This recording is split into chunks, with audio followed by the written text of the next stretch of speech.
আমি কি আপনাদের সামনে সুসাইড করলে আপনারা খুশি হবেন?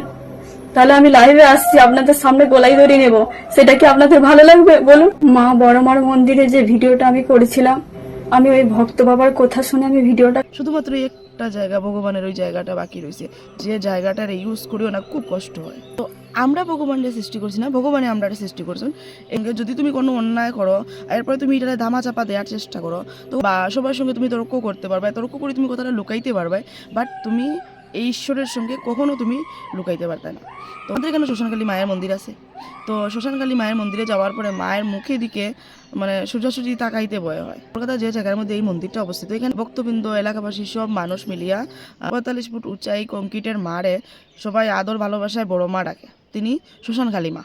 এইখানে একটা মেলুক রেগুলার দেখছে, যখন মায়ের মন্দিরের কোনো ভিডিও দেয় এটার মধ্যে অনেক ভিউজ হয়। ভগবানের কোনো একটা বিষয় যদি আমরা দেখাই তখন এটার মধ্যে অনেক সময় বেশি ভিউজ আসে। এর কারণ হলো কি আমাদের সেন্টিমেন্ট, আমাদের ভাবাবেগ। এই সেন্টিমেন্টটারে কিছু মানুষে ইউজ করে, যার মধ্যে এই একটা মহিলা মানে কইতে খুব খারাপ লাগে, তিনি আমাদের মহাদেবের উপরে পা রাখছে।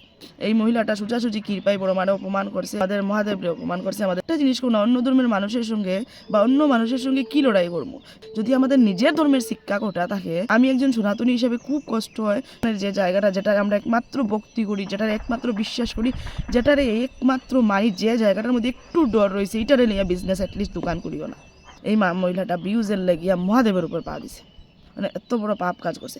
এখন পাপ কাজ করিয়া এখন যখন দেখছে পুরা সব মানুষ তাইরে নিয়ে ট্রল করে, তাইর প্রতি হেট প্রকাশ করে, বা তাইর উপরে আইনি পদক্ষেপ নেওয়ার চেষ্টা করে, তাইর উপরে অভিযোগ তুলের বিভিন্ন কিছু।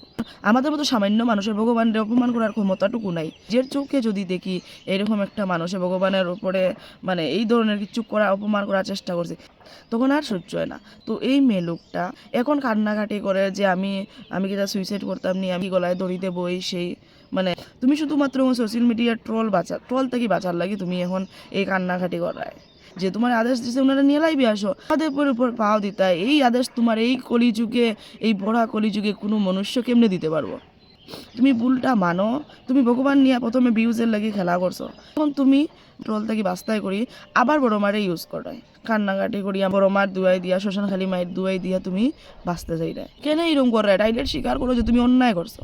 যে মানুষটা ভগবানের শিবজির উপরে পা তুলতে তার পা কাঁপছে না, দিয়া সোশ্যাল মিডিয়ার ভিডিও বানাই রে, আমার মনে হয় না এই নাটক করতে তোমার একটুকু দ্বিধাবোধ লাগবে। কারণ যে মানুষগুলো ভিউজের লাগে ভগবান ইউজ করে, তার মতো পাপি আর ওই নরাদম মানুষ সংসারে হইতে পারে না। আমি এটাই চাই, মেয়েটারে কোনোভাবে ছাড় দেওয়া হোক না। মেয়েটা ইমোশনালি ভগবানের মাঝখানে আনিয়া আবার মানুষের ইমোশনটা ইউজ করার চেষ্টা করে। জনসাধারণ এত বোকা নাই যে তোমার এই চালাকি কেউ ধরতে পারতো না। তার যোগ্য মেয়েটার বিচার করা হোক।